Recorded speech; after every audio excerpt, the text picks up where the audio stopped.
అరచేతిని అడ్డుపెట్టి సూర్యకాంతిని ఆపలేరు, పోలీసులను అడ్డుపెట్టి రైతులను ఆపలేరు.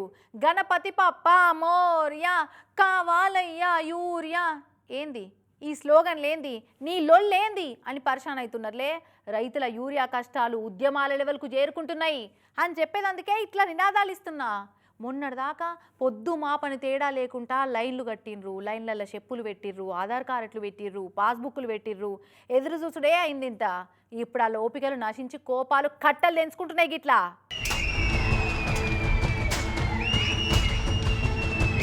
మహిబాద్ జిల్లా కేంద్రంలో ఉన్న గ్రోమోర్ ఎరువుల సెంటర్ కాడ రైతుల కోపం కట్టలు తెంపుకున్నట్టే అయింది. నిన్న 3 రోజుల సంది ఎదురు చూసి ఓపిక లేకుండా అయినట్టున్నాయి.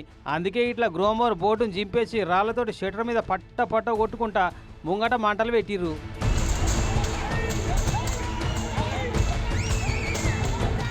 స్టాక్ వచ్చుడే ఆలస్యం, ఎవరే ఇచ్చేస్తాం మీకు అని చెప్పి ఆధార్ కార్డులకైనా జిరాక్స్ తీసుకున్నారట. ఇక స్టాక్ వచ్చినాక చూస్తే షట్టర్ గుంజి ఇస్తలేరట. అందుకే కోపం వచ్చినట్టుంది. ఇక వాళ్ళేంది ఇచ్చేది మేమే తీసుకుపోతామని వెనక గోదాం తాళం బలగొట్టి ఒక్కొక్కరు ఒక్కో బస్తా గుంజుకుపోదామని చూసిర్రు. రిజర్వాయర్ నిండితే గేట్లు ఎత్తగానే నీళ్లు దుంకినట్టే ఒక్క పారే గోదాం మీద పడి ఇరుసుకుపడ్డారు రైతులు. గేట్లు ఇరగొట్టి దర్వాజాలు వలగొట్టి బస్తాలు వేసుకొస్తుంటే పోలీసు వాళ్ళు వచ్చి అడ్డం పడి బస్తాలు కింద పడేపించారు. ఇట్లా తీసుకపోతే దొంగతనం కేసు అవుతుంది మీ మీద అని బెదిరిస్తే ఎక్కడోళ్ళు అక్కడ బస్తాలు పడేసారు. మరి ఇంకెన్ని రోజులని ఎదురు చూడాలి? అయినా ఇవి తెచ్చింది మా కోసమైనప్పుడు వాళ్ళు ఇచ్చేది మేము తీసుకపోతేంది, పైసలు కావాలంటే కడతామని చెప్పి మర్రబడ్డారు పోలీసు వాళ్ళ మీదికి ఆడోళ్ళంతా.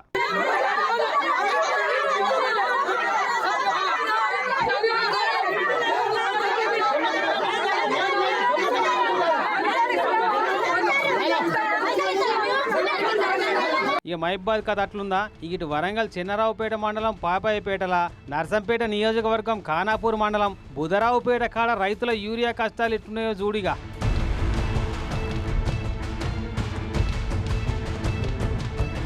450 బస్తాలే స్టాక్ వచ్చినాయట. కానీ చీకటి పడ్డా ఇంటికి పోకుండా 1000 మందికి మీదనే లైన్ కట్టి ఎదురు చూడబట్టే తలా సగం బత్తా వంచినా కూడా సరిపోయేటట్లు లేవు అసలు.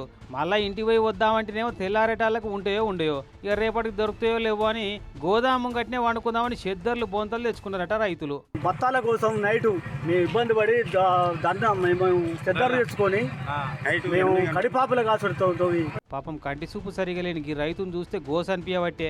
సరిపడా యూరియా స్టాకు ఎన్నటికి చేరుతుందో, ఈ యూరియా కష్టాలు ఎప్పుడు తీరుతాయో కానీ దినదిన గండం లెక్కనే ఉందిగా రైతుల కథ.